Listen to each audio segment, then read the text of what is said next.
அஸ்ஸலாமு அலைக்கும். இன்னைக்கான மெனுல பார்க்கலாம். மார்னிங் பிரேக்ஃபாஸ்ட்க்கு தோசை மாவு இல்லாத டைம்ல இன்ஸ்டன்ட்டா மொறு மொறுன்னு மைதா தோசை. லேசியா இருக்கிற டைம்ல சைட் டிஷ் எதுவும் தேவைப்படாது. அதுதான் ப்ளஸ் பாயிண்டே. 2 கப் அளவுக்கு மைதா மாவு, 1/4 கப் அரிசி மாவு, 2 டேபிள் ஸ்பூன் சுகர், தேவையான அளவு உப்பு, 2 முட்டை, கொஞ்சம் கொஞ்சமா தண்ணி சேர்த்து தோசை மாவு கன்சிஸ்டன்சிக்கு அரைச்சு லம்ஸ் இல்லாம ஃபில்டர் பண்ணி எடுத்துக்கோங்க. இது கூட ஒரு மீடியம் சைஸ் வெங்காயம் சேர்த்து நல்லா மிக்ஸ் பண்ணிட்டு மாவு தின்னா ஊத்திக்கோங்க.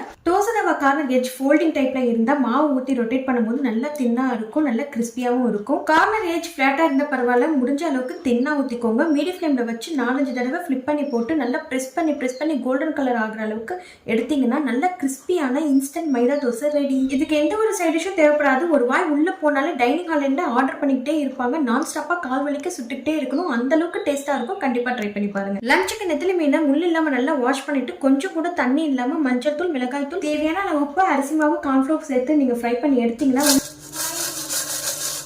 கொஞ்சம் கூட மசாலா பிரியாம வெளியில கிறிஸ்பியா உள்ள ஜூஸியா இருக்கும். இது கூட கிரேவியும் வச்சாச்சு. ஃபிஷ் கிரேவி நேத்தே போஸ்ட் பண்ணிட்டு டைம் இருக்கும்போது செக் பண்ணிக்கோங்க.